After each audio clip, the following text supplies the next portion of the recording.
Parmyo Reggiano versus the US imitation Parmesan cheese. The names are very similar, but are they really the same? There is something in this cheese that is not only not in this cheese, but it's not in any other cheese that I know about. I lived on this one right here. I don't even know about this one. I put this on my spaghetti sauce until I went to a part of Italy called Parma, where they make this cheese, and saw firsthand how they made it. But I was more interested in the cows. Went to the barn where they had these cows.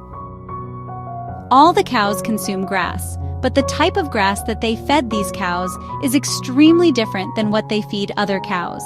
To make this authentic cheese, they have to go through very strict standards, whereas in America, you don't have these standards. There's a lot of types of cheese that are mimicking or faking this cheese. It's a $2 billion industry. Grass-fed cows are also loaded with microbes that come from the soil.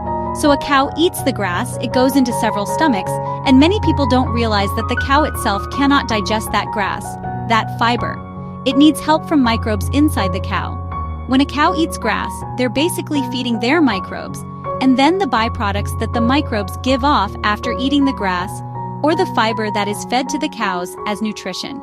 The bacteria itself that's doing all the work is loaded with protein, and so the cow gets very little direct nutrition. It gets a lot of the nutrition via the microbes.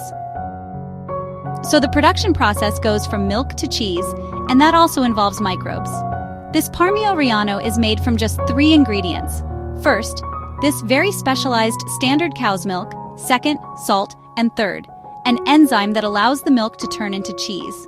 Now, if we do a little comparison to the American Parmesan cheese, we get a pasteurized part skim milk with a cheese culture, salt, enzymes, and of course, they're also adding potassium sorbate to protect the flavor.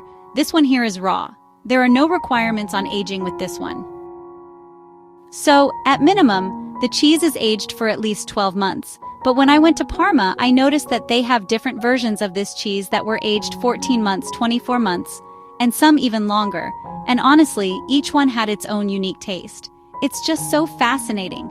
The combination of aging a cheese while it's fermenting with help from the microbes and the different flavors that come about from this fermentation process. It's just fascinating, and if there's one thing I like, it's high-quality cheese. In fact, I'm addicted to it, and I use this on my salad on a daily basis. So what's really interesting here is that when you age a cheese, your microbes are basically eating up all the milk sugar, which is lactose. That means you're getting something with virtually no lactose. So it's very keto-friendly. It's also high in something called glutamate, and that's definitely different than the synthetic monosodium glutamate. This is a natural glutamate, so it has, honestly, incredible flavor. It's good for your gut, too. And the amount of bioavailable calcium and phosphorus in this for your bones is like totally off the charts. One of the byproducts actually helps you build up glutathione, which is the master antioxidant for your liver. This also has something in it that can help reduce blood pressure. There's butyric acid in here, which is really good for your brain as well.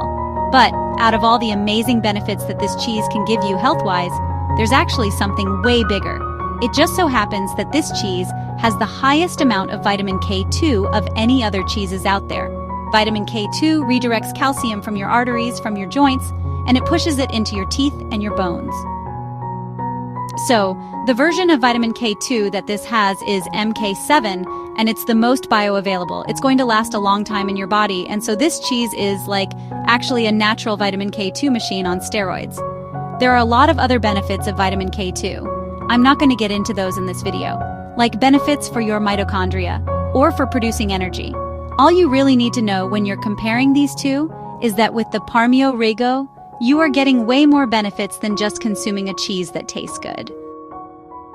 And you know, the quality that goes into making a product like this, as well as all the additional health benefits, it's pretty impressive.